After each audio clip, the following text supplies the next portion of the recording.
So you want to ride motorcycles, but you're not quite sure how to buy your gear. Well, of course you want to protect yourself from the reckless cagers on the streets. I've got the advice you need to hear on how to buy your motorcycle gear. Now, before we jump right in, let's mention that your gear can be a little pricey, but is cheap in comparison to the hospital bills or your own life, in which we put ourselves at risk every single day. I promise you are going to experience some kind of accident or scary near misses as you ride more often, and it's not fun to go down without proper gear on. I can speak from experience. Enough baloney, let's begin. My first tip is ask yourself, what type of riding will you be doing?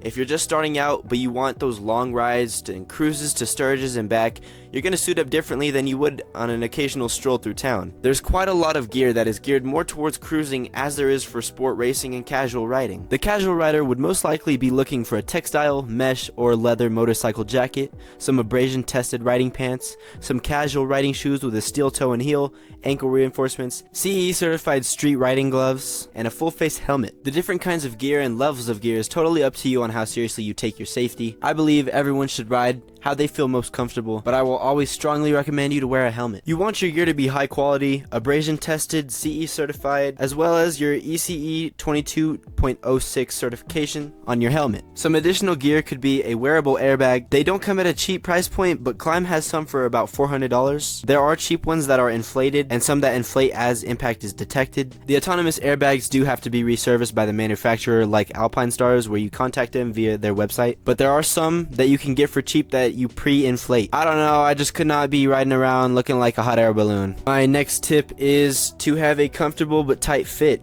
You know, you don't want it to be irritating to wear your gear, or else you're gonna eventually stop wearing it altogether. I personally experienced this with a pair of Alpine Stars gloves, actually the ones that I'm wearing in this video that I'm riding in, just because there's a little strap on them that just undoes itself, and it's frustrating because I'll be riding and that strap is just flying through the air, like, you know, the wind's just, you know, flapping it around, and I already strapped it down. It's such a small strap that, you know, it's such a little thing, it made me not want to wear gloves, which is, I mean, that says a lot on my part. But honestly, I just suggest going to a store like Cycle Gear and trying out, you know, different brands, different sizes. I've gone into Cycle Gear before I bought all my gear. I've tried on the small, the medium, the large, you know. You want to get an idea of, you know, what you're going to be comfortable with, because even if you do get something that's a little bit bigger than you normally wear, the fact that you're wearing the gear really is the main thing that matters, right? You don't want to suffocate yourself, but you don't want to, you know, you don't want a super loose fit. But overall, it's just important that you wear something, especially one of these motorcycle jackets, these, you know, these higher quality fabrics that are going to protect you against the, you know, the abrasive asphalt and whatnot, what else you might encounter on the road. And the thing is, you don't even have to go in there with the intentions of buying anything. You can go into your Cycle Gear, your local Cycle Gear, and just let them know, hey, you know, I'm going to be riding soon, I'm buying my first motorcycle soon, and I just want to get an idea of what kind of gear I'm going to be looking for, what's going to fit me, you know, what I like, the style and whatnot. And a lot of times the you know, the Cycle Gear associate, he'll want to help you. He or she will want to help you. They want to find the exact thing that you want. You know, they can get you different colors. They, you know, they've got the JP cycles, the Revzilla, the, you know, that they're all incorporated into one thing, and so they have a lot to choose from. Especially if you go through them, you know, you go in the store, they can order a lot of that stuff, and they get free shipping to their store. Now, I have to mention this because I've seen comments online about, you know, this exact topic, and that is buying your gear secondhand. Now, there are some really important things you need to know before you go and buy an Alpine Stars or, you know, a Shoei helmet for 20 bucks on Facebook Marketplace.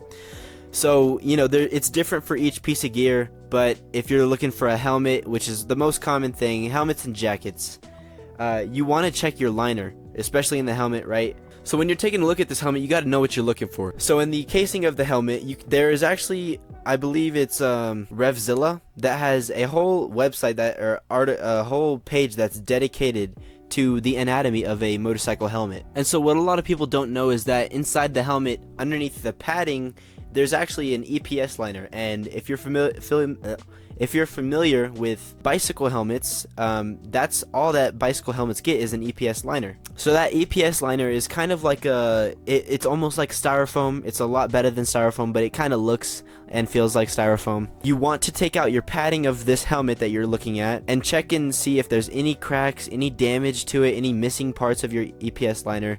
You know, look up this exact same helmet and look up what the EPS liner looks like. Look up, you know, Google search it. You want to be safe because this is actually super crucial. And what EPS liner does is it basically reduces the amount of energy that is taken into your head during an impact, if that makes sense. And there are so many companies out there that treat this EPS liner differently. Some make it by hand and are very, you know, adamant on having a great EPS liner.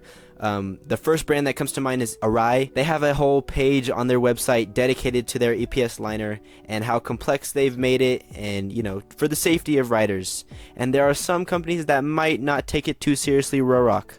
Just saying. It should go without having to say, if the helmet does not have very great padding, it doesn't have a good EPS liner inside of it, you've, you know, overlooked it, and it doesn't really look too safe, don't buy it. If the helmet is more than 5 years old, don't buy it. It's generally it's a general rule to not, you know, keep your helmet after 5 years. Some say 4, some say 3, but generally it's about 5 years. You don't want to wear that helmet no more. Story time. About a year and a half ago, I got my first motorcycle. It was a Grom, and, you know, with it, my dad gave me his old Shoei RF 1000. That helmet today is about 10 to 15 years old. So imagine what the EPS liner looked like. Imagine what the padding felt like. It was about the same as wearing a bowl on your head with a strap underneath it. Needless to say, I saved up and I got an Arai Corsair X.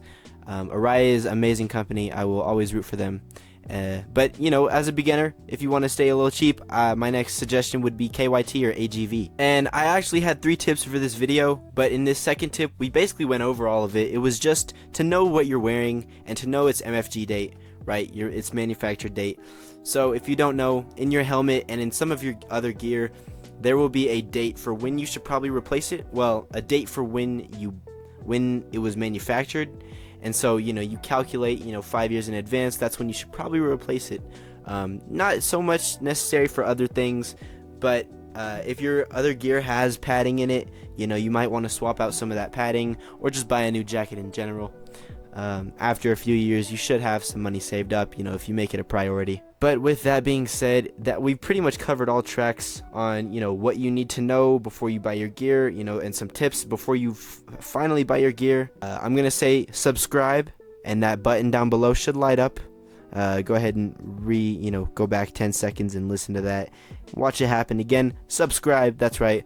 We'll do it here in about 5 more seconds. 1, 2, 3, 4, 5. Subscribe. I will see you guys next time. Bye bye.